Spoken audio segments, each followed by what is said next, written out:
자유시장 경제 신봉자 윤석열 대통령이 소위 주인 없는 기업에 대해 스튜어드십을 행사해야 한다고 발언한 이후 국민연금이 움직였습니다.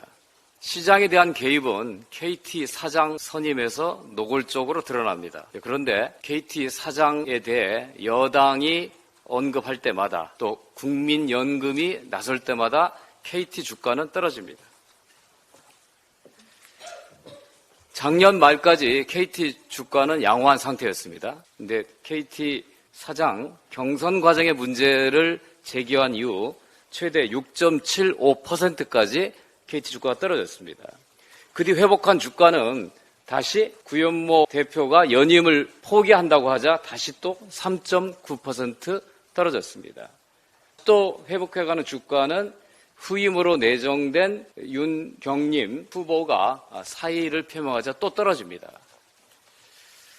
국민연금의 수익률이 마이너스 8.2%, 역대 최악의 성적표를 받아든 가운데 윤석열 정부가 한 것은 국민연금공단에 수익률 재고위원회를 설치한 것이 아니라 기업에 대한 의결권 행사를 다루는 수탁자 책임 전문위원회의 검사 출신을 내려보낸 것입니다.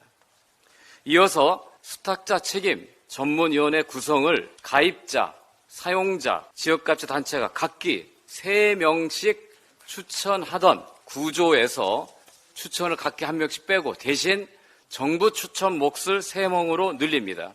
그래서 3-3-3 균형 구조가 5-2-2 불균형 구조로 바뀌어버린 것입니다.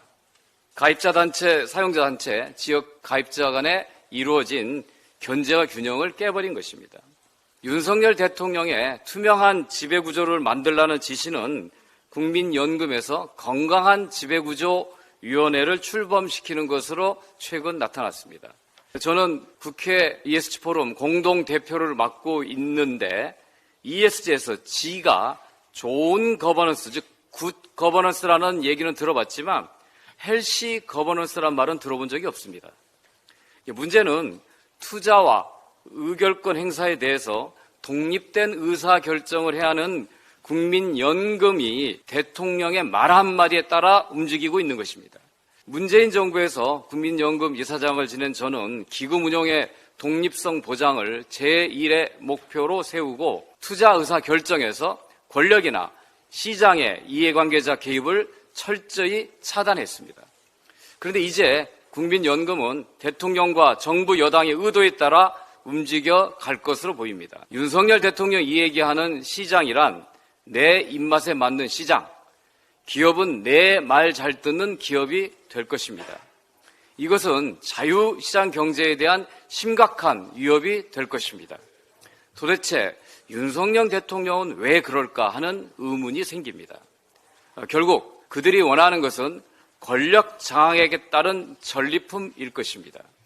주총 시즌에서 아마도 기업의 사회이사로 검사 출신과 윤석열 캠프 출신들이 대거 임명될지도 모릅니다. 제 예측이 틀리기를 진심으로 바랍니다.